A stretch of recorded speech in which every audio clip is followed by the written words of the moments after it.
Estamos en el segundo día de nuestra semana de estudios de teología que presentamos, como ayer ya. Hoy es un placer presentarles a don José Beltrán, director de la revista Vida Nueva, una de las publicaciones de referencia en el ámbito del pensamiento social, cultural y religioso de nuestro país. Desde su responsabilidad al frente de la revista, José Beltrán ha impulsado un periodismo riguroso, dialogante y comprometido con la realidad, capaz de tender puentes entre la fe, la cultura y los grandes retos de la sociedad actual. Su trayectoria se caracteriza por una mirada lúcida, crítica y profundamente humana sobre la actualidad, abierta al encuentro y al debate sereno. Hoy tenemos la suerte de contar con su experiencia y su reflexión, que sin duda nos van a ayudar a comprender mucho mejor el momento que vivimos y abrir también nuevas preguntas y horizontes. Le agradecemos sinceramente su presencia y le damos la bienvenida. Muchas gracias. Bueno, muy buenas tardes a todos, lo primero, y gracias pues a esta iglesia local de Teruel por contar conmigo una vez más para acercarme y compartir con vosotros lo que vivo en lo cotidiano, ¿no? Es decir, normalmente pues aquí en esta mesa y otras tantas a las que os convocan desde la diócesis, desde el obispado, pues vienen investigadores universitarios, doctores, catedráticos. Yo no tengo ninguno de esos títulos, yo simplemente soy un licenciado en periodismo, alguien que peregrina como vosotros en una iglesia local, en mi caso en Getafe y pues de la mano de la familia Calasancia, ¿no? También tiene mucho de Aragón. Y desde ahí vengo a compartiros, ¿no? Es decir, no puedo venir a pontificar porque no sería capaz ni tendría sentido. Simplemente os puedo relatar lo que llevo viviendo en mis años pues al servicio de la Iglesia desde el ámbito de la comunicación y en concreto en estos últimos 12, 13 años en Vida Nueva, ¿no? Para quienes no conozcáis la revista, es una revista, como bien nos comentaban, ¿no? de información religiosa, un medio especializado y dentro de eso a la gente hay quien dice que con cariño que somos como el Ola de la Iglesia, ¿no? Que quien no sale pues no tiene importancia. A mí eso me suena un poco más de élite, ¿no? Yo intento explicar a compañeros míos que están un poco alejados de nuestro ámbito religioso, que somos más como Jara y Sedal, ¿no?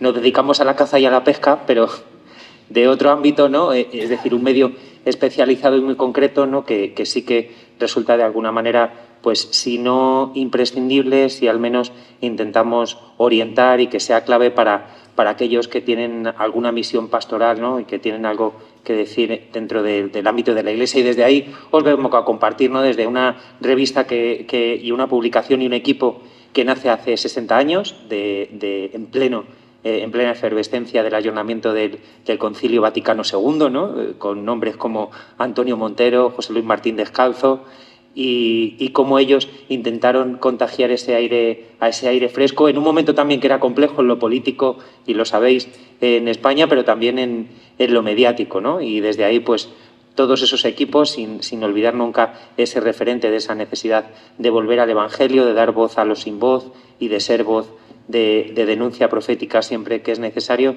pues es desde donde nos encontramos el actual equipo, ¿no? Tanto con una edición impresa, ¿no? Como con una edición digital que además cuenta con sus redes sociales, ¿no? Que es justo esta última parte la que hoy nos convoca en este ratito. No voy a hablar mucho porque me gustaría que pudiéramos más intercambiar porque creo que desde ahí, desde el diálogo, pueden surgir. Evidentemente, pues tenéis un guión y voy a intentar ser fiel más o menos, pero sobre todo pues no tanto como para no perdernos o no perderme, como para que surjan de ahí sanas provocaciones, ¿no? Que os provoquen, que os generen alguna inquietud.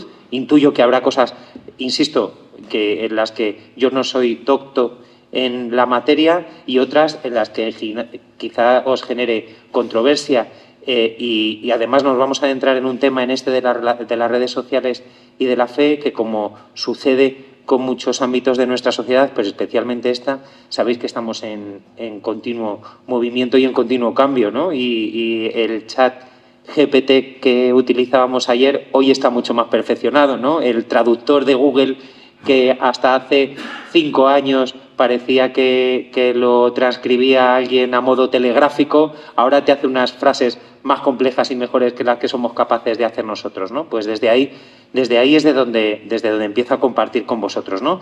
Y ese es uno de los puntos de partida. Cuando yo entré en la Facultad de Ciencias de la Información, que no hace mucho tiempo, lo primero que nos enseñaban, que es algo que también se enseña en lo más básico de cualquier curso de comunicación, es la presencia de la comunicación como aquel en el que hay dos interlocutores, pero en el caso de los medios de comunicación de masas hay un emisor y un receptor, ¿no? No solo en el ámbito del aparato tecnológico, sino también en la participación de cada uno, ¿no? Uno habla, Señor, que tu siervo escucha, ¿no? Pues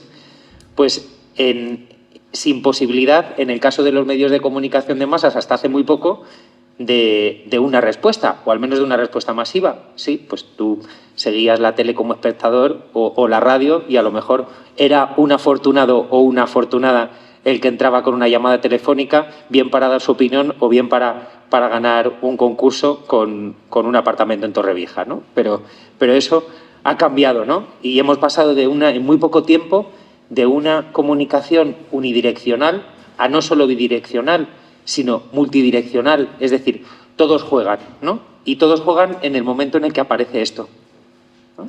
En el que aparece un aparato que va mucho más allá, ¿no? Seguro que os acordáis, ¿no? Que todos hemos pasado por los 80 y por los 90 cuando irrumpió en nuestra casa el mando a distancia, ¿no? Y acordaros de las teles.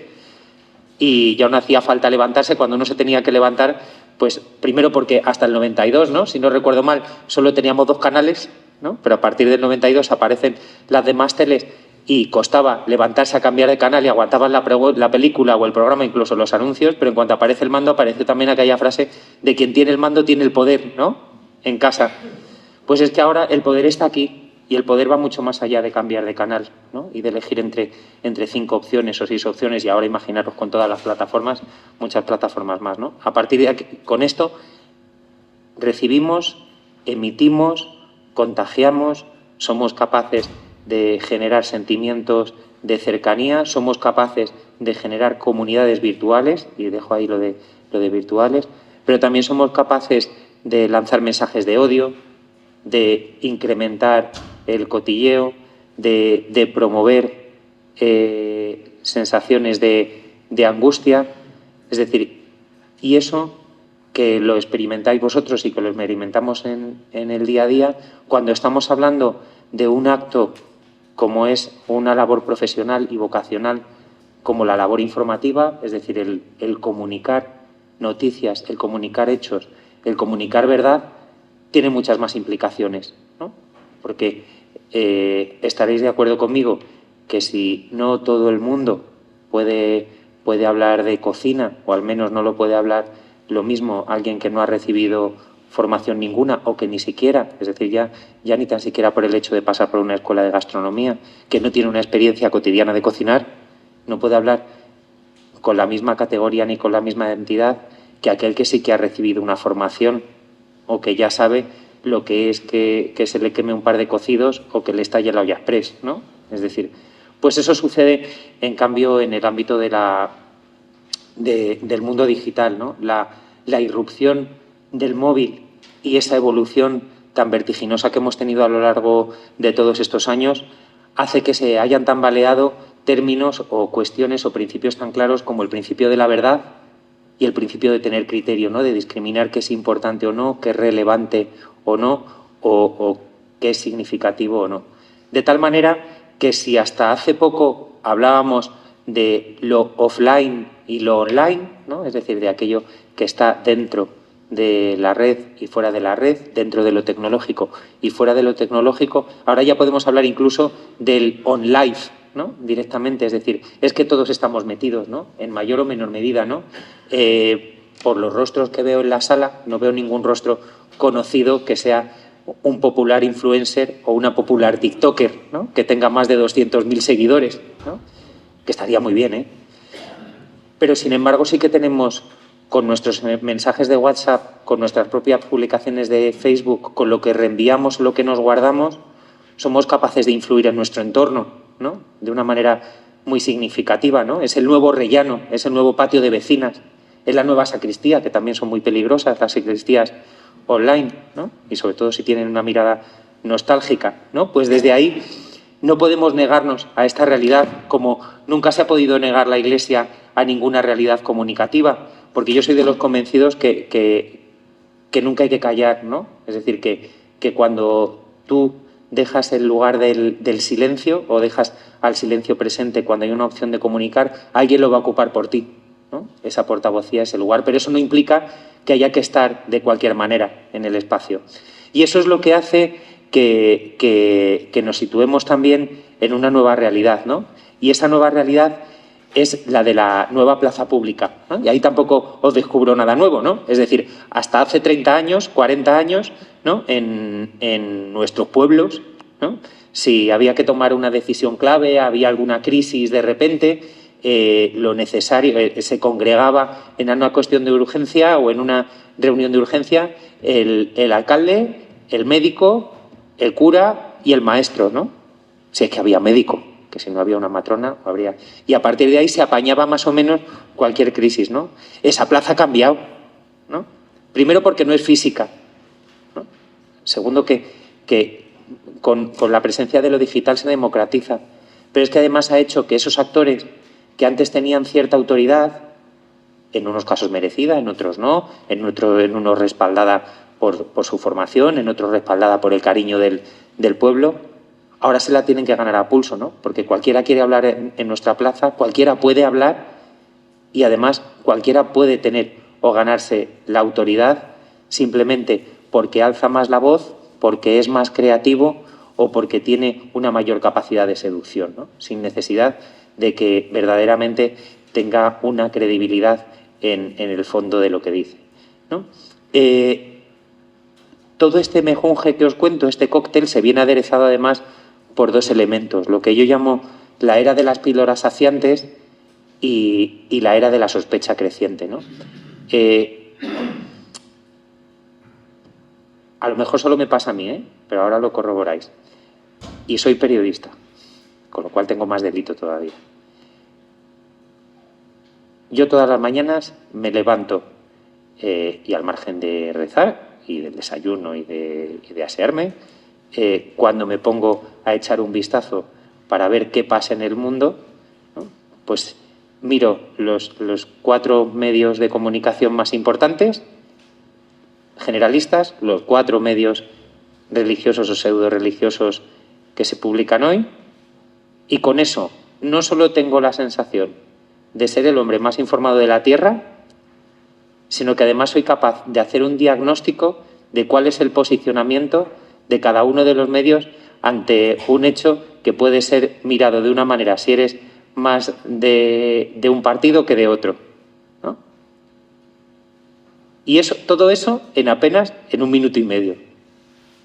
Y ya puedo pasar a lo siguiente, ya me siento saciado, ¿no? No sé si eso os pasa o no, o compartís, ¿no? Es decir, con esa ligereza llegamos a analizar la realidad y, sobre todo, a creer que tenemos una opinión formada y un juicio formado de lo que sucede. Pero es que la generación que viene detrás de nosotros, las generaciones que vienen detrás de nosotros, ni siquiera entran en el ordenador, ni siquiera entran en esas webs de los medios generalistas o medios especializados, sea de lo que sea. Simplemente entran en TikTok y hacen así. Y aquello que no aguantan más de 3 segundos lo pasan. Y da igual quien aparezca diciéndoles su opinión sobre Groenlandia, si es que llegan a que alguien les habla de Groenlandia o les habla de Venezuela o les habla de Dios, ¿no? Es el juicio que pueden tener del mundo de hoy y de lo que se pueden configurar, ¿no? Y sin embargo sentimos no solo que esas píldoras son saciantes, sino que nos hemos nutrido de verdad, ¿no? Cuando a lo mejor estamos comiendo, hablamos mucho de la comida basura, ¿no? Y a lo mejor nos estamos comiendo mucha comida basura desde lo digital sin darnos cuenta, ¿no? que hace que hay un momento que ese tipo de... Si la comida basura no sacia en muchas de las situaciones, las píldoras tampoco acaban por saciar de verdad. ¿Y eso en qué se traduce? En una sospecha creciente y permanente, ¿no?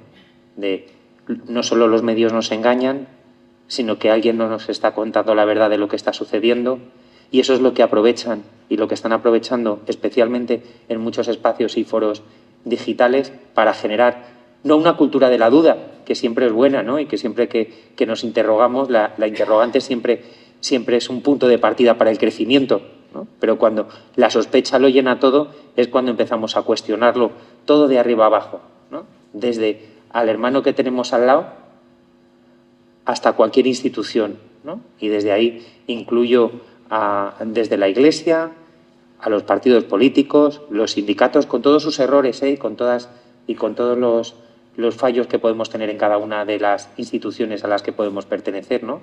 E incluidas las ONGs, ¿no? Y eso lleva hasta una mayor desvinculación, y eso es lo que estamos viendo, ¿no? Es decir, nosotros nos duele, ¿no?, que nuestros bancos estén vacíos, ¿no? Pero es que las afiliaciones en los partidos políticos escasean, y de la misma manera en los sindicatos y también en las ONGs. Es decir, el voluntariado que nos cuesta rascar en Cáritas también nos está costando en otras entidades de igual o mayor credibilidad como Cruz Roja, ¿no? Porque esa crisis de la sospecha genera además una crisis de desvinculación, ¿no? Eso sí, en medio de toda esta crisis de la sospecha, ¿cómo era aquello de ganancia de pescadores? A río revuelto ganancia de pescadores, ¿verdad?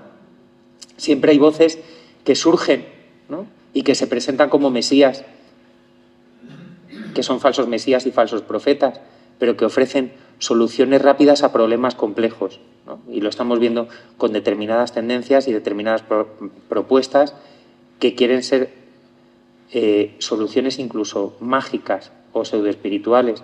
Evidentemente, la referencia más rápida a todo esto es la de Donald Trump, ¿no? Pero no solo él, ¿no? Y desde ahí, desde esas propuestas rápidas y desde esas soluciones rápidas, en medio de un mundo de inseguridades, de esa sociedad líquida que denomina Bauman, eso nos tranquiliza, ¿no? Porque lo complicado, pues como nos lo planteaba Jesús, es vivir en medio del mar, ¿no?, y en medio de la tempestad. Lo fácil es tener algo seguro en la orilla, ¿no? Y esa es la situación en la que nos encontramos también en muchas situaciones a raíz de las redes sociales. Mirad, yo he vivido también todo ese proceso en el ámbito de la información. Yo, antes de dedicarme al ámbito religioso, bueno, y entre medias de dedicarme al ámbito religioso, porque he ido y he venido, pues alguien consideró cuando estaba trabajando en La Razón que yo podía escribir sobre moda, cuando yo no sabía diferenciar el algodón del tergal. Pero alguien lo consideró. Y entonces, pues evidentemente, en aquellos momentos me empezó a tocar hacer entrevistas a diseñadores, a cubrir la pasarela Cibeles, y en un momento determinado a viajar a Nueva York a los desfiles de la Fashion Week, invitados por los diseñadores españoles. No creéis que nos pasábamos toda la semana a cuerpo de rey, ni mucho menos, que pasábamos más tiempo en el avión que allí. Íbamos el sábado por la mañana y volvíamos el lunes, ¿vale? Porque, claro, pues el presupuesto que tenemos en España, pues bastante que sacaban justo Barcelona y Desigual, que eran los que en ese momento despuntaban un poco en Estados Unidos, para apañarnos el viaje, que hiciéramos la crónica y contáramos, ¿no? Yo llegué, eso lo hice un par de temporadas, y a la tercera vi cómo el equipo de diseñadores habían reducido la presencia de los periodistas. Si íbamos 15, pues empezábamos a ir 8, y preferían que fueran 7, que era una figura emergente, que eran las blogueras de moda, ¿no?, que ahora es lo que correspondería a los influencers, ¿no?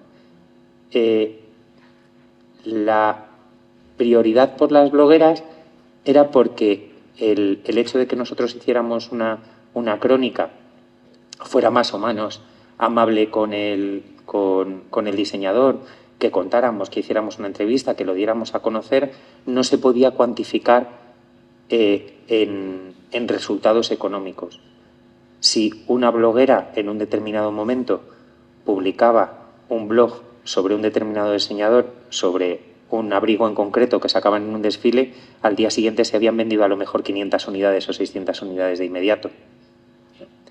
Y era preferible contar con la bloguera por un resultado inmediato, a pesar de que iba literalmente pagada, ¿no?, que a través del criterio de un profesional de la comunicación, ¿no? Eso es lo que en el mundo en el que nos encontramos multiplicado por 1000 en el ámbito de las redes sociales, ¿no? Y eso es lo que a veces no somos conscientes los que somos ciudadanos, ¿no? Por eso señalaba aquí la situación que vivimos de adiós ciudadano o el algoritmo, ¿no? Hemos pasado a ser consumidores, ¿no? Es decir, quienes están detrás de estos aparatos no buscan que nos movamos en libertad, es decir, buscan primero orientarnos al consumo, y me da igual a un consumo orientado a la compra de una vestimenta que a comprar una determinada mirada ideológica. Y lo sabéis, es decir, que ya lo habéis experimentado, que en la medida en la que uno habla de un determinado tema, y hay veces que ni siquiera entrando en redes sociales, sino acercándote al móvil, de repente te aparecen pues o más jilgueros ahí hablando, o más aspiradoras si estás buscando una aspiradora, o más hoteles, ¿no? Pero de la misma manera, si lo que abordas son determinadas cuestiones políticas y se te ha cruzado un partido de por medio, lejos de mostrarte la realidad de distintas opiniones de diversas personas, todas las informaciones que aparecen y todos los mensajes que aparecen son para reforzarte, de tal manera que tú piensas que todo el mundo piensa como tú y que sois mayoría, o todo el mundo se encrespa todavía más que tú, ¿no? Con lo cual eso te refuerza, ¿no? Y creo te refuerza de una manera preocupante, ¿no?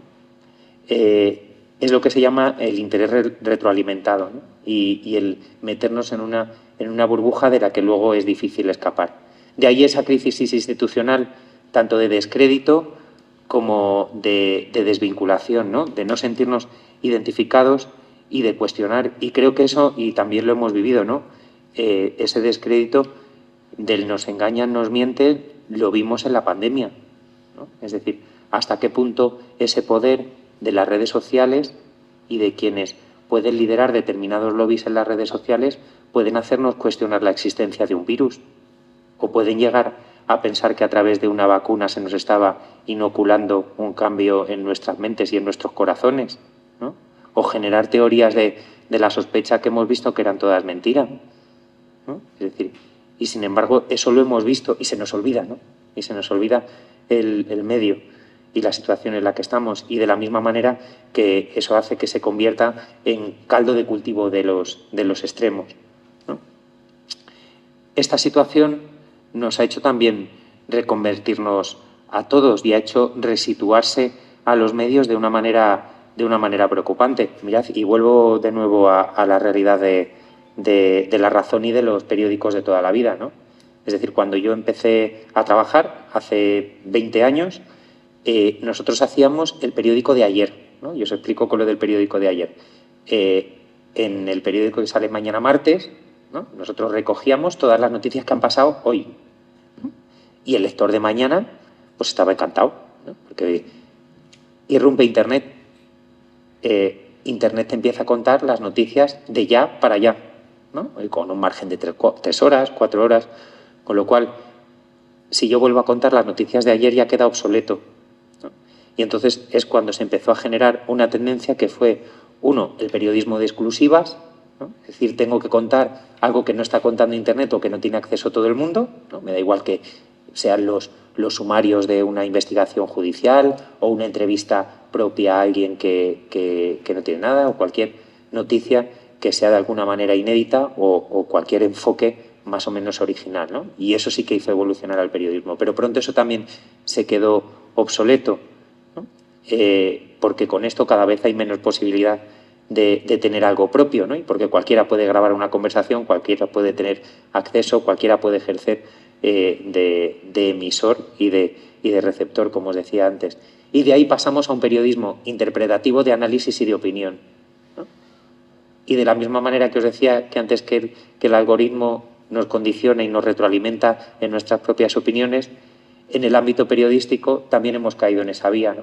En el que cada medio de comunicación, y ya no solo los periódicos, sino también las televisiones y las radios, y lo estáis viendo, se están polarizando más en sus planteamientos, ¿no? Y es, vengo a reforzar al oyente, al lector o al televidente que está detrás de mí, ¿no? En lugar de buscar quedan grandes profesionales, pero en general muchas de las líneas editoriales están apostando, en lugar de generar una opinión crítica, ¿no? Y una masa crítica de la población y la ciudadanía, el generar clientes y militantes, ¿no? Para que así no se vayan al de al lado, ¿no? Porque si yo te digo lo que quieres escuchar o te escribo lo que quieres leer, pues es una manera de afianzarte, ¿no? Y creo que eso hace que el relato se convierta en un arma, ¿no? Es decir, que aun con una base de verdad podamos tergiversar de tal manera esa verdad o algo que es verosímil para confundir. Y eso, es decir, insisto, en el ámbito periodístico que nos regimos o que debemos regirnos por determinadas normas éticas y por unos principios de servicio. Pero que aquel que simplemente que no tiene ningún tipo de restricción en el ámbito ético y que simplemente tiene una cámara delante y una difusión de un vídeo de 20 segundos en el caso de TikTok o de horas, que lo sabéis, que puede ser en YouTube y se puede seguir de una manera pues prácticamente como un programa de la duración de un programa de televisión, los límites están completamente rotos, ¿no? Es decir, y alguien puede cortar, es decir, cualquier barbaridad y cualquier mentira que se mantiene en la red y sin necesidad de que nadie pueda rastrear para confirmar o no que es una calumnia y proceder a la correspondiente denuncia, ¿no?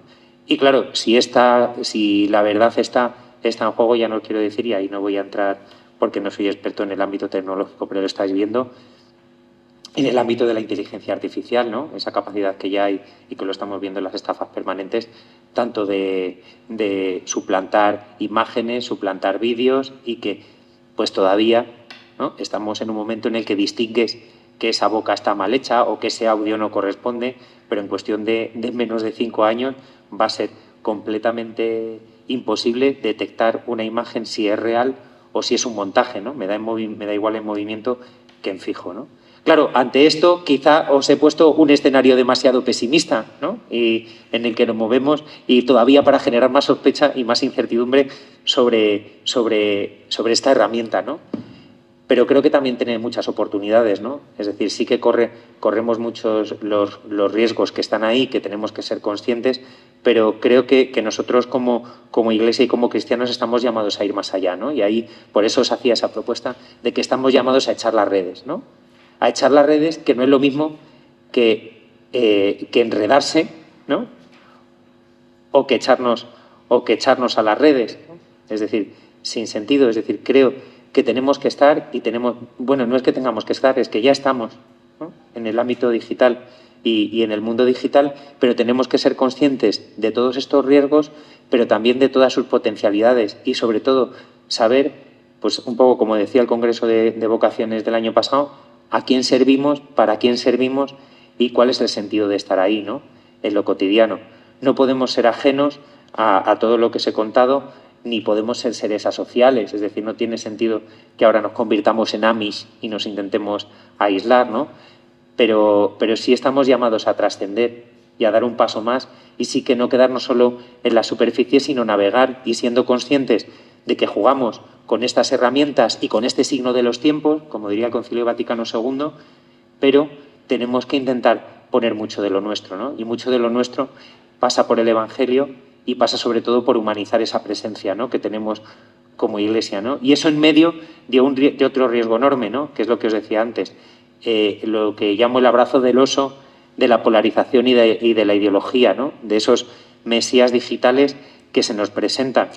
Porque todo lo que os he contado hasta ahora no lo digo en abstracto, ¿no? O no lo digo solo como algo que nos influye como sociedad y como ciudadanos, lo estamos viviendo también como Iglesia, ¿no? Es decir, no os descubro nada nuevo si os digo que estamos viviendo un proceso de polarización eclesial dentro de la polarización global que estamos viviendo, ¿no? El propio cardenal Ratliff, en el inicio del consistorio hace 2 semanas que convocó el Papa León XIV, se lo comentaba a los cardenales, ¿no? Que eran conscientes del riesgo de que la Iglesia haya fracturas y haya división si no somos capaces de remar a una, ¿no? Y remar a una no significa remar de una manera uniforme, ¿no? Sino remar desde la diversidad y desde el respeto a la diferencia que tenemos cada una, ¿no?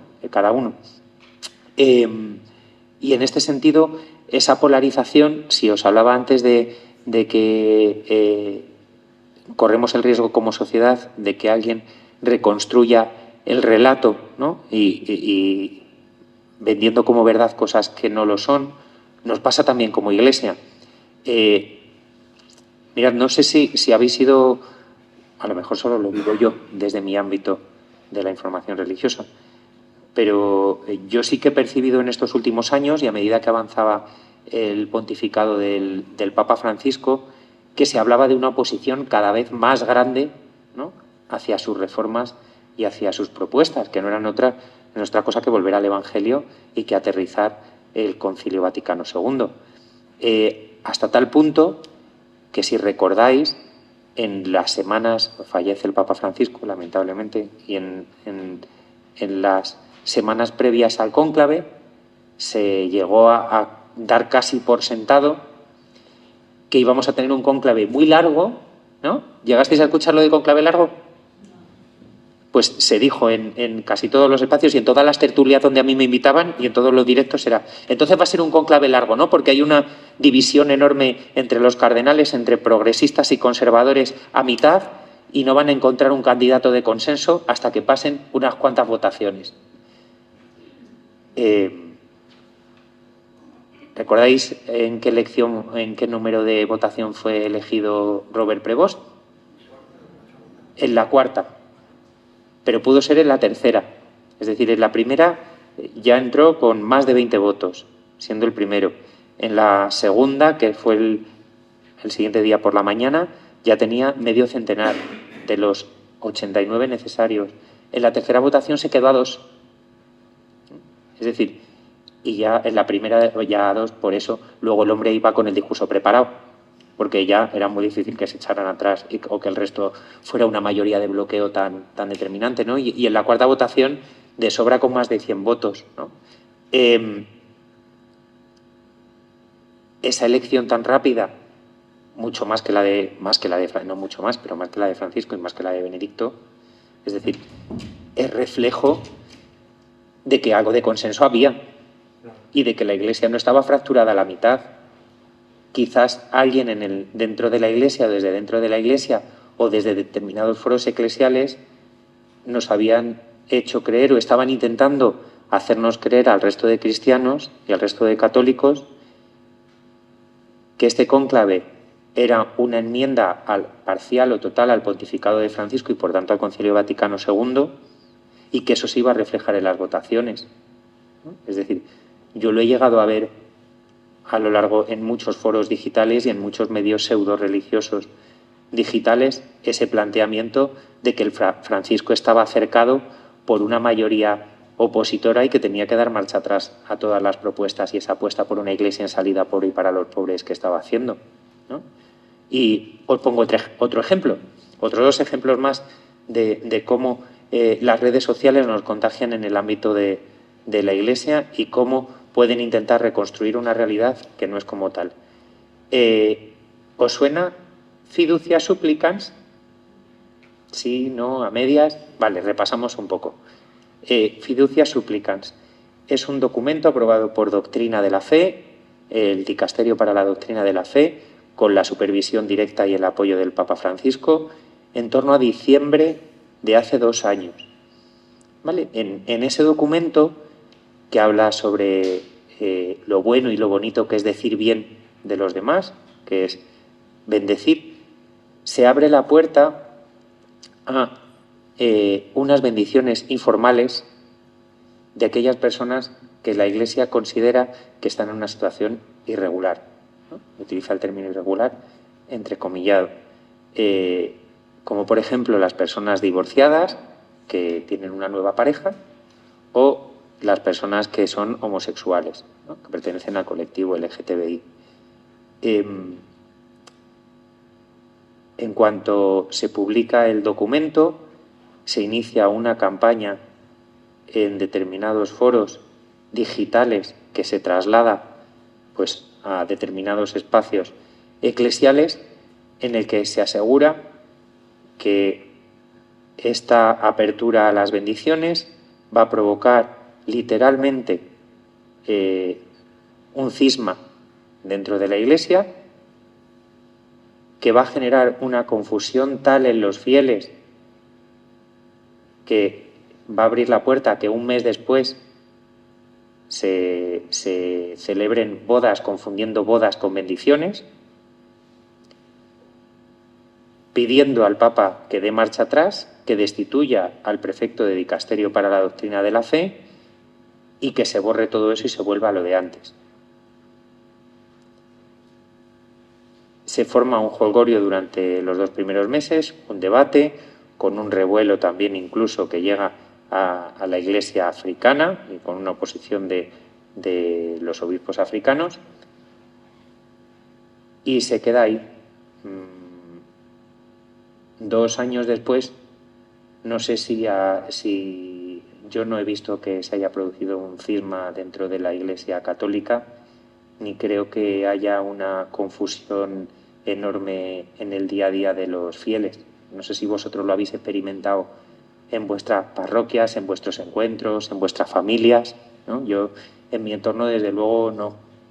Ni veo que haya unos sacerdotes especialmente agobiados porque un día tras otro se encuentren con situaciones peliagudas en ese sentido, que alguien les esté llevando al límite por bendecir de una manera complicada, ¿no? Cuando, pues eso, bendecimos personas, ¿no? Y decimos bien del otro, ¿no? Y igual que bendecimos nuestro coche, o que hasta hace 2 días, ¿no? O anteayer, ¿no? Bendecíamos a las mascotas, ¿no? En San Antón. Bueno, pues se planteó como que iba a ser una crisis global y no era tan así, ¿no? Y la situación no era así. De la misma manera, en estos últimos años también se ha venido hablando de una necesidad que tienen determinados, y una necesidad y un planteamiento que puede ser legítimo en determinados espacios eclesiales, de retomar la misa tridentina, que sabéis que es la misa que se celebraba antes del Concilio Vaticano II, ¿no? La misa en latín. Pero de la misma manera se ha intentado presentar como si fuera una demanda generalizada del pueblo de Dios, ¿no? Y una demanda generalizada también de los pastores.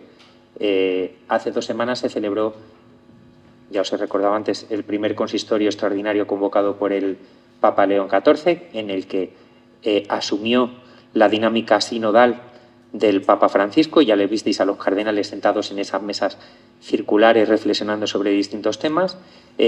Semanas antes, el Papa León XIV les envió una propuesta de 4 temas a trabajar y para abordar en esos 2 días de trabajo. Uno era cómo seguir aterrizando Evangelii Gaudium, la exhortación programática de Francisco, Iglesia en salida. 2, cómo seguir aterrizando lo local, la sinodalidad, que ya todos sabemos lo que significa sinodalidad a estas alturas. 3, cómo seguir desarrollando en el ámbito de la curia la Constitución Apostólica Predicate Evangelium. Y 4, la liturgia. Se le planteó en esa primera sesión, de una manera sinodal. El Papa les planteó a los cardenales que votaran cuáles eran los temas más interesantes o más urgentes, más apremiantes y prioridades que tenían que abordar durante esos 2 días, que el resto pues que lo enviaran por escrito y el Papa lo leería, lo que había reflexionado y pensado desde casa. Y vaya, no salió la liturgia. Salieron la necesidad de la misión de la Iglesia, de cómo seguir en misión, es decir, Evangelii Gaudium, y cómo seguir aterrizando la sinodalidad, ¿no? Sin embargo, determinados espacios, determinados foros, determinadas influencers o promotores en ámbito de las redes sociales quisieron recolocar en días posteriores la cuestión de la liturgia como si hubiese sido una de las cuestiones candentes dentro del aula Pablo VI, cuando no fue así, ¿no? Con todo esto que os quiero compartir, al margen de ese intento de tergiversar el relato también en el ámbito de la Iglesia, que la polarización no llegó con Francisco. La polarización estaba ahí, ¿no? Y se estaba fraguando. Lo que ocurre es que en el momento en el que alguien propone el acabar con el siempre se ha hecho así y el tener una mirada profética desde el Evangelio y el quitarnos determinadas adherencias, ¿no? Que en otros momentos de la historia han podido ser muy útiles, ¿no? Pero que ahora quizá no lo son y que eran medios, ¿no? Y no fines, pues se han visibilizado mucho más, ¿no? Y eso lo estamos viendo también, pues como en un principio estas determinadas tendencias y estos determinados espacios acogían con ciertos esos 100 días de tregua que se da también a cualquier político, al Papa León XIV, pero a medida que están viendo cómo respira y que su apuesta es dar continuidad y no solo una continuidad institucional o formal al pontificado de Francisco, sino a desarrollarlo a su manera, pero seguir adelante, pues ya están cuestionándole también al Papa Agustino, a León XIV, ¿no? Y es que reconstruir la realidad desde ese relato forzado en el ámbito de nuestra Iglesia tiene una deriva muy perniciosa, ¿no? Y yo eso sí que lo estoy constatando, sobre todo, y os hablo de nuevo, no os hablo como futuros tiktokers, no os hablo como futuros o presentes tuiteros, ¿no? ni como instagramers, pero sí como usuarios de todas esas redes sociales, ¿no? y como usuarios de WhatsApp y como usuarios de esos foros digitales que en algún momento os llega para que cliquéis, pinchéis y sigáis y toméis, y lo hago como advertencia. Y esa deriva perniciosa yo la llamo la salvamización, ¿no? No de estar salvados, no, sino de sálvame, ¿vale? Con todos mis respetos hacia Sálvame, que en paz descanse. Sálvame era un programa de entretenimiento que ya estaba cuestionado por determinados límites que rompía y demás. Pero jugar a Sálvame en el ámbito de la información religiosa es grave. Es grave, uno, porque estamos viendo cómo en muchos foros digitales se está atentando contra la dignidad y contra la intimidad de nuestros pastores. Y sí, me atrevo a decirlo, y vosotros lo habéis vivido con vuestro pastor.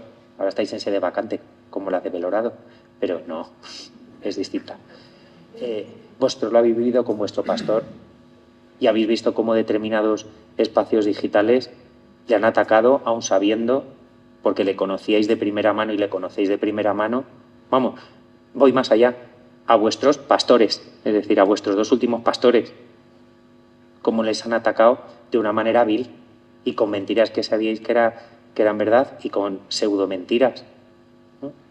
¿Hasta qué punto hemos sido cómplices leyéndolo entero y reenviándolo, ¿no? ¿Hasta qué punto hemos sido cómplices diciendo, bueno, pues quien difama algo queda, ¿no? Si lo dicen por algo será.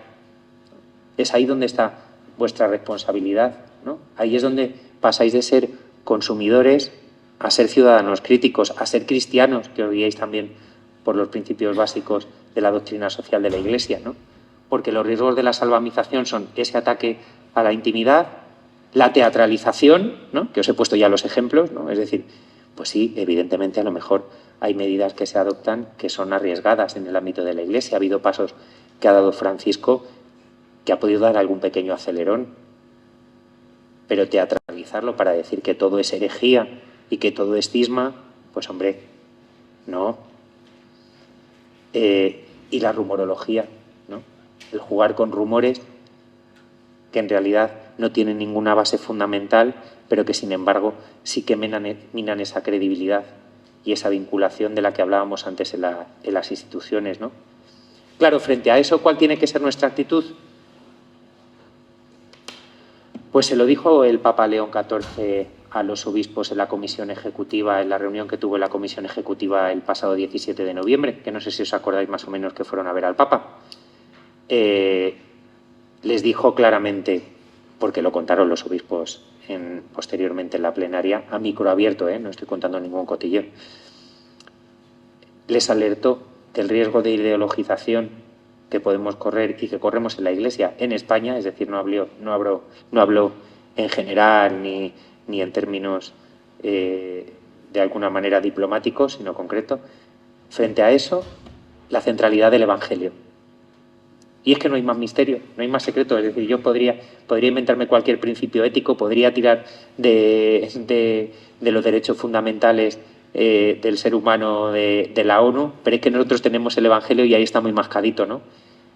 Claro, ¿qué ocurre? Que cuando uno se presenta desde la centralidad, vienen los que están en los extremos y te acusan de moderadito, de tibio, de descafeinado y de buenista. Pues mire, no. La centralidad del Evangelio es tener sentido común. Es escuchar desde el discernimiento personal y comunitario la voz del Espíritu Santo y a través de ahí tener criterio. Y en la mayoría de las ocasiones se busca una mirada centrada. ¿Que habrá que ser voz de denuncia? Sí. Pero de denuncia profética, no de critiqueo.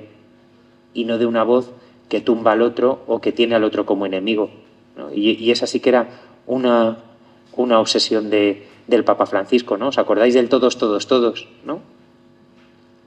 Pues esa es la apuesta, ¿no? Es decir, y la sinodalidad pasa por ahí, pasa porque caminemos todos juntos en nuestra Iglesia desde la diversidad que tenemos y desde esas diferencias legítimas que hay a la hora de abordar nuestra manera de acercarnos a los jóvenes, nuestra manera de rezar, nuestra manera de mirar a Jesús, nuestra manera de afrontar nuestra vida comunitaria, pero siempre centrados en Él, centrados en la mirada de Jesús como Hijo de Dios y de Jesús como aquel que vino a transformar el mundo y que pasó haciendo el bien, ¿no? Y esa invitación de Jesús pasa por ir de la orilla de lo superficial, en la que se quedan todos estos mensajes que van a brochazos con soluciones simplistas y con juicios que parecen más de la antigua Inquisición, a la que no se parece la actual doctrina de la fe, que a lo que nos propone Jesús, que es navegar mar adentro. Claro, y me diréis, esto es difícil, ¿no? Difícil cuando nos enfrentamos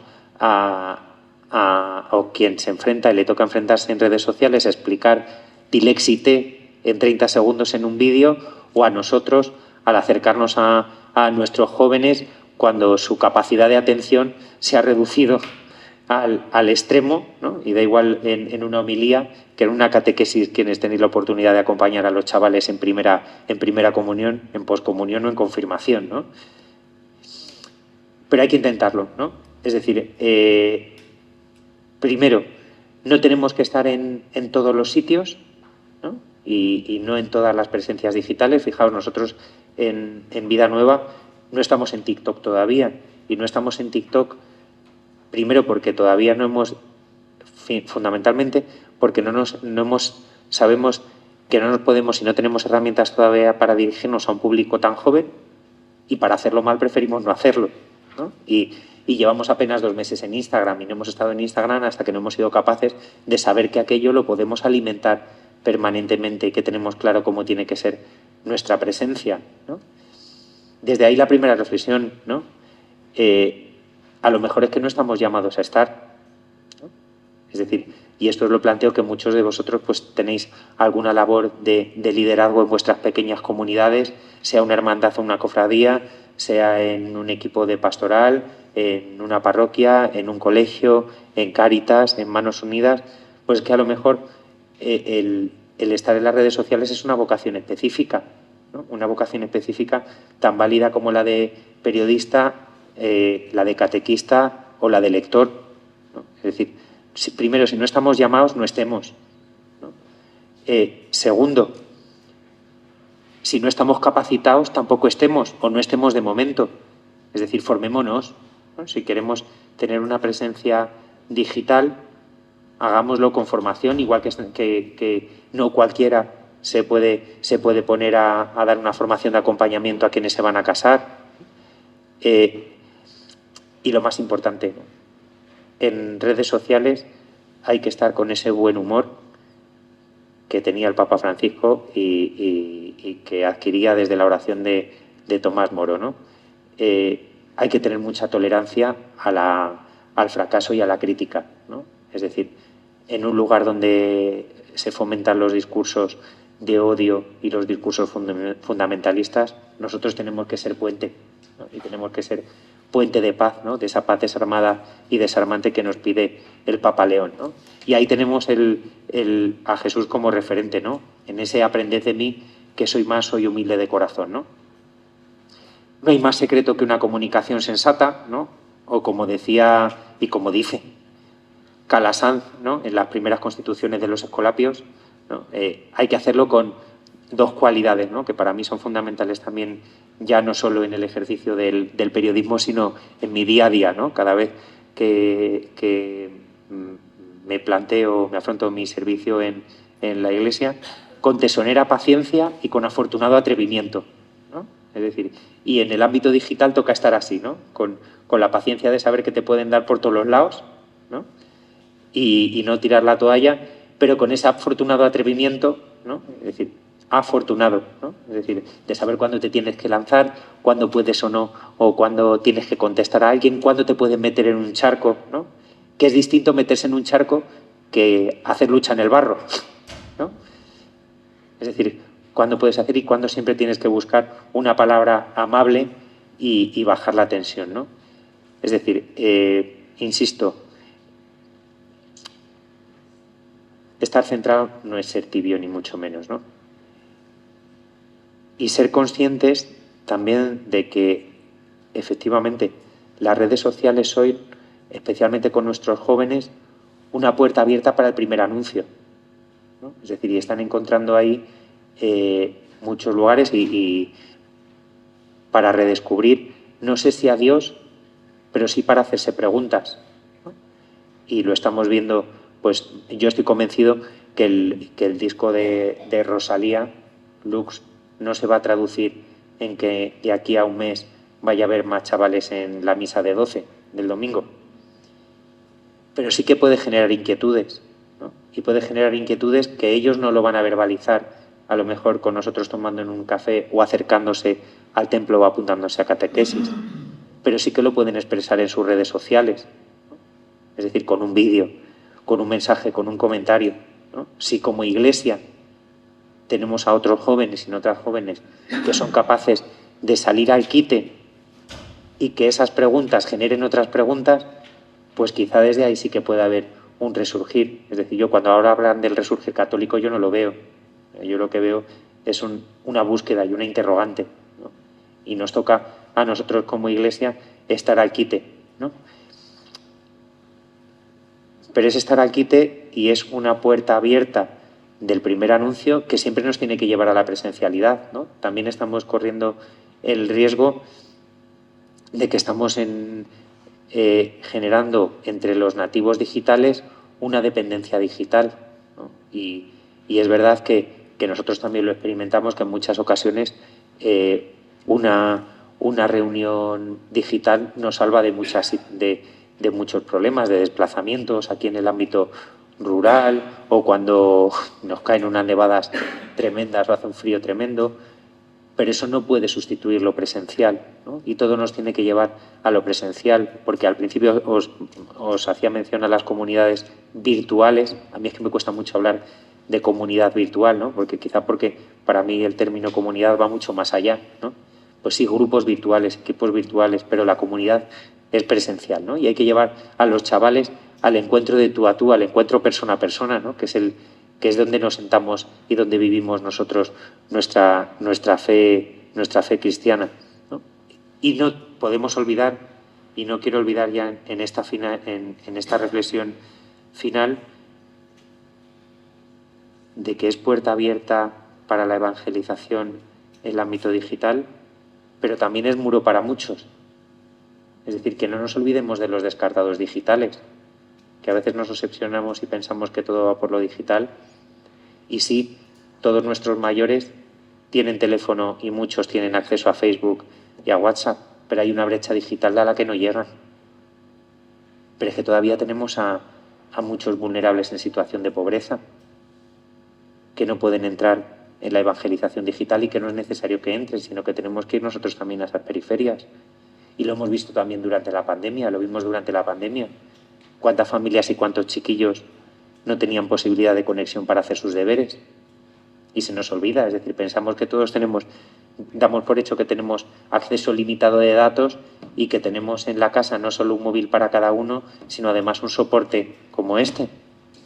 Y eso no en todas las familias pasa, ¿no? Es decir, el mundo digital está ahí y es un continente ya, y estamos en esa vida online, pero no todo es eso.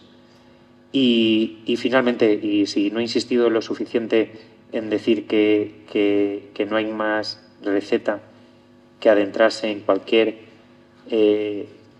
ámbito de lo digital, ¿no? Sea en nuestras conversaciones de WhatsApp, sea en nuestros posts de Facebook o en nuestro consumo diario de información digital, si no he insistido lo suficiente en que el referente es Jesús, pues sí que me gustaría hacer hincapié ahora, ¿no? En Jesús como el gran pedagogo y el gran maestro, ¿no?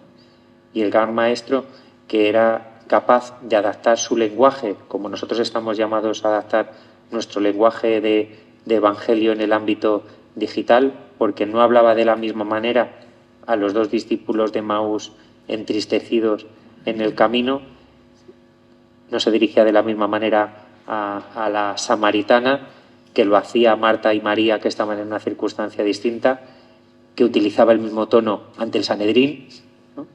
Que ante aquella multitud, ¿no? Y él sí que era un influencer, que le escuchaba en el Sermón de la Montaña, ¿no? Pues esa es mi invitación, ¿no? Que caminemos hacia las redes digitales como Jesús caminaba hacia Jericó. Así que, desde ahí, si queréis que establezcamos un ratito de diálogo, yo encantado. No sé si me ha alargado mucho, si no, más o menos en la hora prevista, ¿no? ¿Cuánto tenemos más o menos? ¿10 minutos, 15 minutos, sí? O media hora, lo que queráis.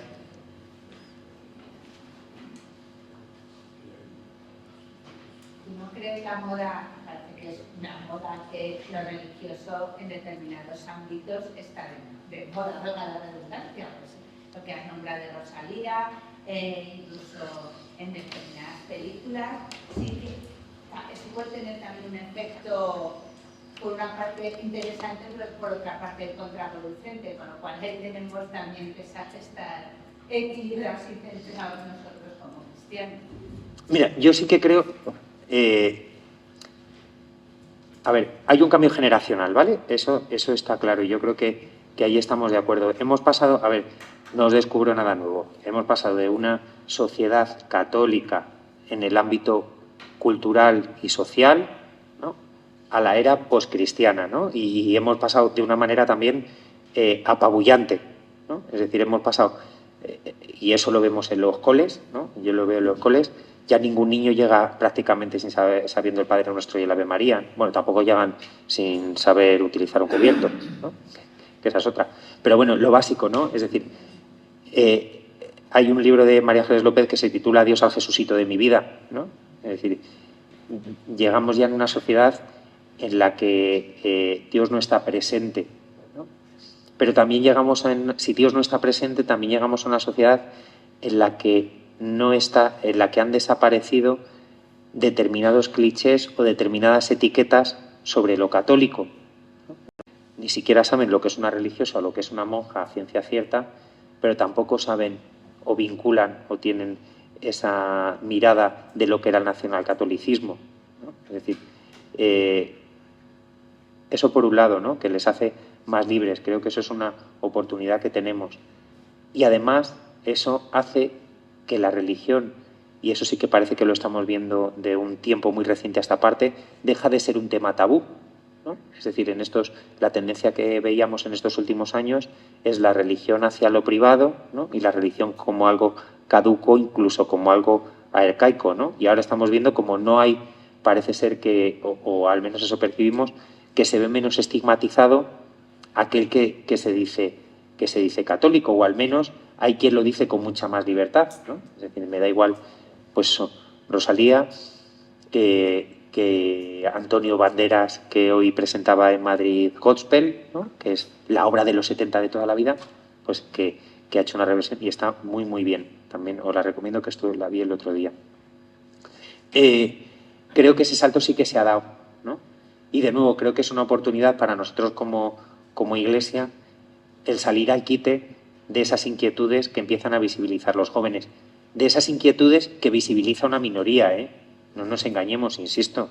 Es decir, no creo que sí que hay una minoría que ya empieza a darse cuenta que el sentido de su vida no pasa por tener todas sus necesidades cubiertas, por estrenar cada temporada un par de zapatillas o por conseguir más seguidores en las redes sociales, sino que empiezan a preguntarse de qué va esto, ¿no? Y más en medio de un mundo que no les da respuestas, ¿no? Esto que hablamos últimamente también de que esta generación vive peor que la generación anterior, ¿no? Es decir, evidentemente, esa precariedad de saber que no sabes si vas a tener un trabajo fijo, que no tienes acceso a la vivienda, que no se recompensa el esfuerzo de unos estudios con una determinada seguridad vital, hace que te preguntes mucho más de qué va esto, ¿no? Y para qué sirve todo esto.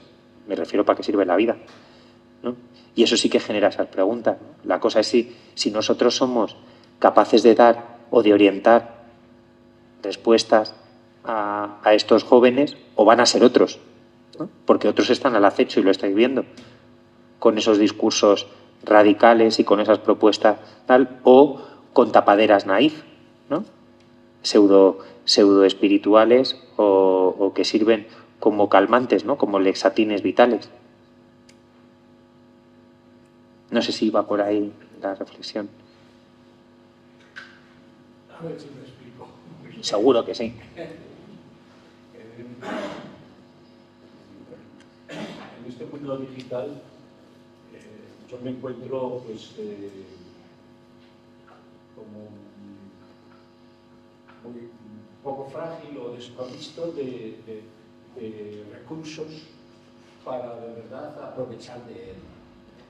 Y sobre todo hay un aspecto que lo estaba reflexionando ahora, y es que el mundo digital es muy fluctuante, ¿no? Es decir, todo cambia con mucha rapidez. Lo que hace un tiempo se hablaba de lo de la sociedad líquida, que todo cambia, que tal. Entonces, yo creo que los creyentes tenemos siempre una tendencia a intentar filtrar o cernir aquello que es importante y lo que permanece. La permanencia de nuestros criterios, de nuestras actitudes, de nuestra manera de vivir. Es decir, el agarrarnos en la vida aquello que vamos viendo que no cambia, porque nos da seguridad y da sentido a nuestra vida.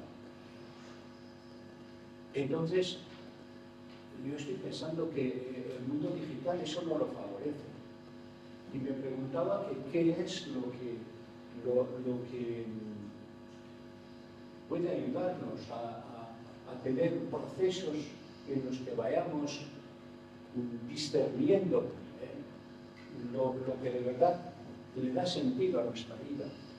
Yo estaba pensando en que lo fundamental para nosotros y para la evangelización sigue siendo nuestro compromiso de cada día, en la vida, en el entorno en el que estamos, nuestro testimonio cercano.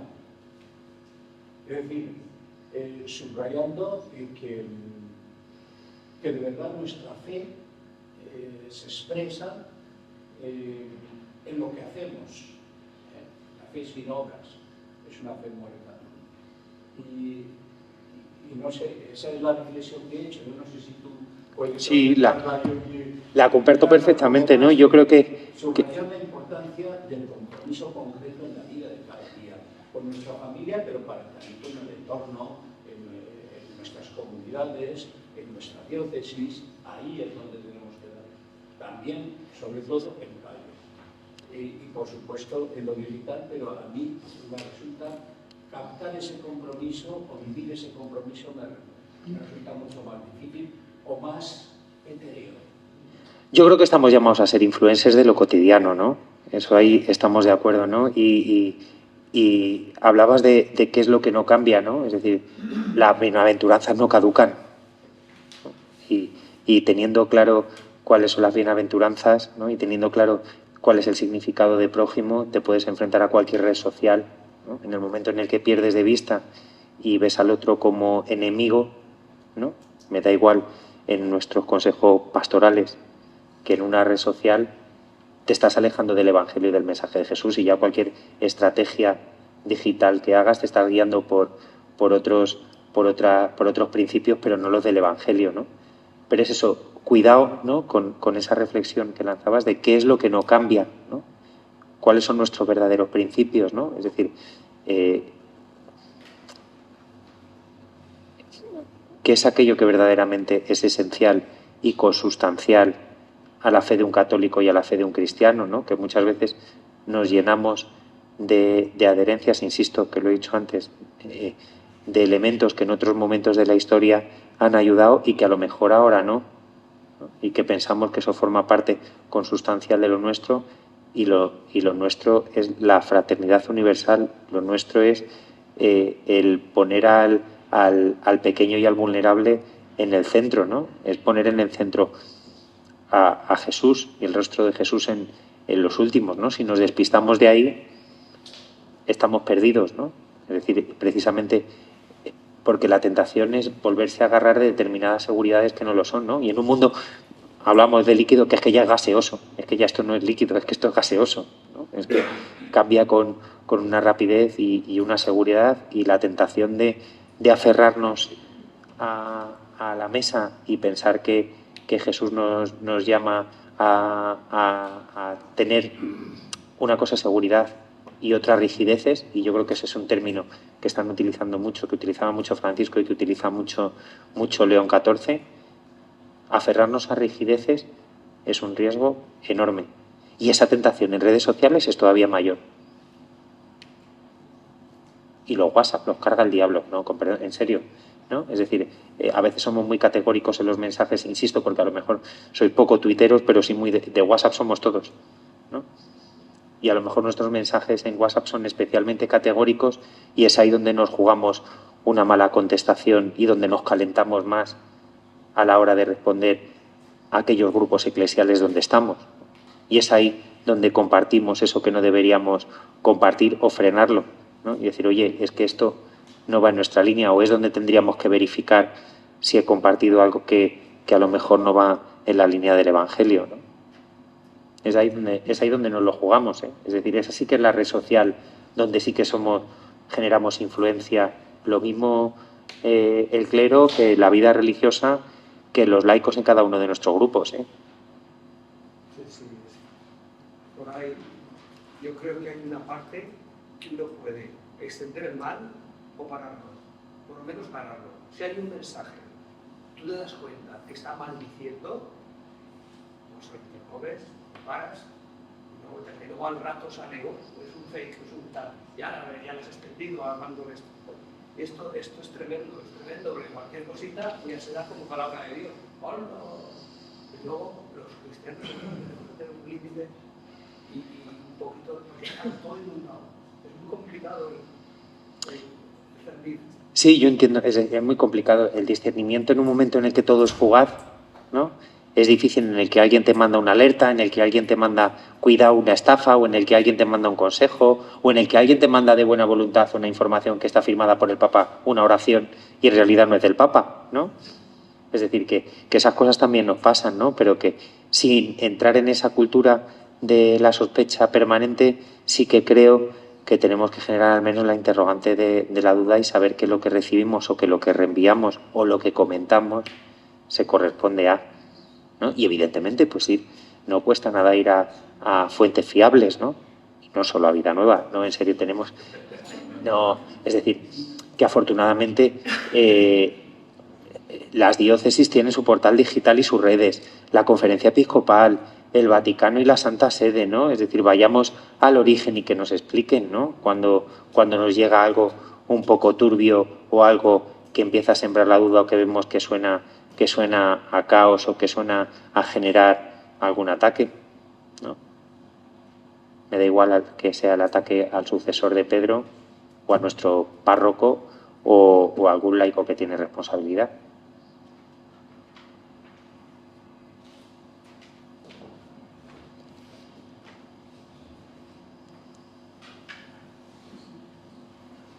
dejamos ahí más o menos y si hay oportunidad de correr, bueno, pues muchas gracias por la acogida una vez más.